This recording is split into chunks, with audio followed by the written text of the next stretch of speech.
What's up, everybody? Welcome back to Lettermen Row. Of course, it's defensive line week, and of course, that means we're going to make predictions about the defensive line. It was a little difficult last week, not going to lie, to make some predictions about the Ohio State offensive line because there's some stats involved. You got to kind of pick a guy that you think is going to emerge. I don't think it's too difficult to make defensive line predictions, so I'm going to hand it over to Andy first. You can make the first prediction this time, Andy. I'm going to give you the keys to the car here. What is your first and only prediction of this show? Yeah, I'm not taking the bait with the sack prediction. People have tried this and failed. People can try again. Go for it. I'm not going to take the bait with that one. We know this Ohio State defense at this point is not built around generating massive numbers of sacks. What they do want is pressures, though. And I'm going to say that both Jack Sawyer and JT Tuimoloau have at least 50 pressures. And they had at least they each had 37 last year, to give you some reference point. And Chase Young had 56 back in 2019. The next best, I think, was 25 on that team. So 2 with 50 pressures would be a pretty good deal for Ohio State as far as generating some good rush off the edge for Larry Johnson and this defensive line, especially with how much they might rotate throughout this season. So I'm saying 50 pressures for both Jack Sawyer and JT Tuimoloau. Tim, that's pretty bold. Can you top it? Yeah, I think this. I like this defensive front from left to right, but I really like what Tyleik Williams could bring. A fresh Tyleik Williams who doesn't have to play, like you say, 50, 55 snaps a game. I like his first step. I like what Tyleik Williams can bring. Everybody's looking for somebody to bring pressure up the middle against against modern offenses, for want of another term. And I really like Tyleik Williams really exploding onto the scene, picking up where Mike Hall left off. Mike Hall Jr., now with the Cleveland Browns, left off last year. I like Tyleik Williams getting into the realm of 8 to 10 sacks for this football season. Wow. Y'all are bold this week. You guys are sometimes milquetoast, a little trying to be a little guarded, but man, I don't know how to. You're tap dancing. That means we stole your 2 predictions. Go ahead. No, you didn't steal mine. I've got a big prediction. This might be even bolder than both of you. That's what I was just setting myself up. Ohio State's going to allow fewer than 100 rushing yards per game this year. And if you think like, oh, that's not hard, try it again. Only 9 teams did that last year. So it is not an easy thing to do. Okay, so last year, this defense was pretty good. Number 1 pass defense in the country. They were 27th nationally against the run.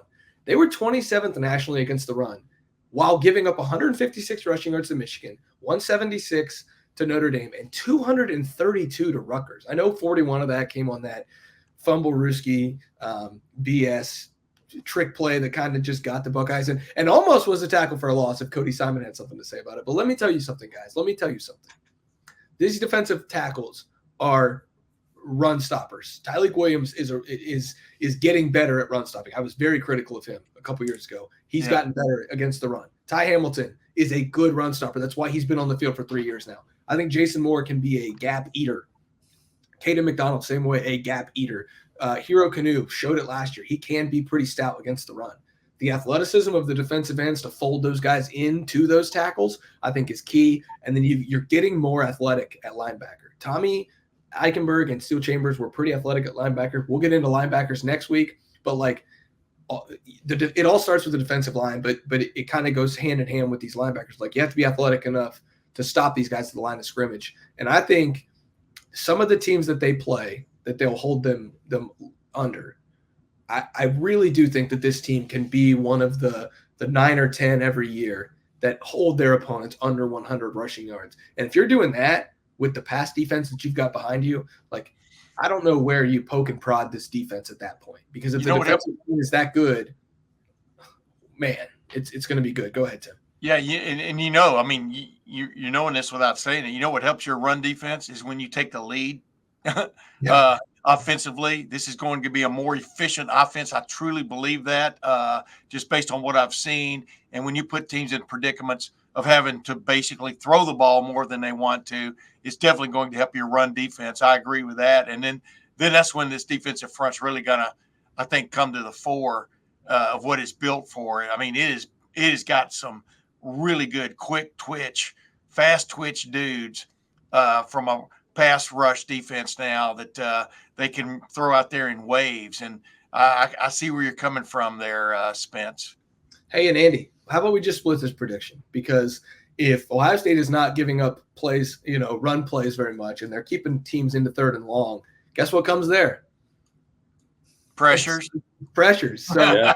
Andy, how about you and I just both make this thing come true, and we'll Tyleik Williams up the gut with a sack. It's supposed to be the beautiful balance, right? And that's what they go for. I was looking.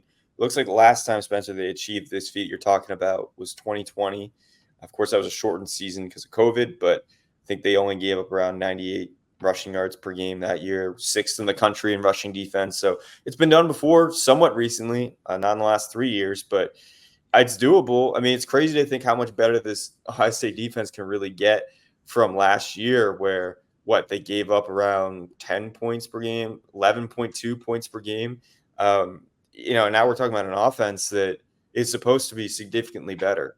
It really makes you think, wait, are they going to give up, 8 points per game this year defensively? I mean, the sky's the limit for this group, which is just a complete change from a couple of years ago, 2021 season, especially when you think about how much of a liability they were defensively, Ohio State was. And you look back at that offense and you're like, wait, how did they not win a national championship that year with, all the 1,000-yard receivers and CJ Stroud throwing for as many yards and touchdowns as he did? And it's, well, okay, the defense now, we've totally turned that over. And Ohio State has, arguably the best defense in the country going into 2024. And it starts up front. I mean, that's where it always starts, as Tim has always said, it's in the trenches. And Ohio State's defensive line, I think, again, I'll say it again, I said it earlier this week, it should be the best in the country. And I think our predictions are supporting that. That's why I like this team, fellas. Offensively and defensively, the lines are solid, intact. I mean, and the depth is growing on the offensive line, but defensive line, they can throw guys out there. And I'm telling you, that's what makes or breaks you, especially in a possible 16-game, maybe even 17-game season. Who knows how it's going to break, but that's why I really like this team, man. Yeah, I do too. And I think back, a lot of people around the country think Michigan's got the upper hand, the best defensive line in the country. Well, On Three's Jesse Simonson, who does this for a living, looked at those two defensive lines and still picked the Buckeyes. And I think that says something, because that's a national talking head who has decided that Ohio State's defensive line should be the best in the country. That's not saying it's going to be. That's still a lot of projection. You've still got to go out and do the darn thing. But, people are noticing that, yes, that Michigan defensive line is going to be very good this year, potentially 2 first-round picks at defensive tackle. It looks a little Georgian when you look at what Georgia did at those championship runs. But Ohio State can't just be ignored. Tyleik Williams played a lot of football at this point. He played as a freshman, for God's sakes, and now he's a senior.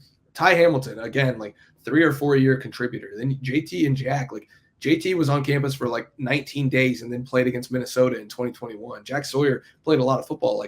This is a stout defensive line group that I'm really excited to watch. And so we're going to be able to watch them. I think it's in 2.5 months. Get to finally see these guys, lace them up and go out on the field, put the pads on, get the pads popping against Akron. It won't be the sexiest first few weeks or first month, as a matter of fact, but this defensive line is going to be the one that we kind of key in on and watch as Ohio State goes through that non-conference schedule in the build-up to Michigan State and then Iowa, and then, of course, the road trip to Oregon. We'll be there every step of the way at LettermenRow.com. We always are. Tim May, the 41-year vet, he's going to be there. Andy Backstrom, I will be there. Andy Backstrom, he will be there. And, I will be there as well, Spencer. Thanks for watching. Thanks for listening. But this is just YouTube. If you want more of this, go to LettermenRow.com. You get full coverage of the Ohio State Buckeyes at Lettermen Row for just $1. That's right, 2 months for $1 when you use the code OSU1. Come join the fun on the mess board. We're talking a lot on there. It's getting more and more active every single day. Andy and I over there on the board. Tim's doing his thing, and we will talk to you guys later. We'll see you over at LettermenRow.com.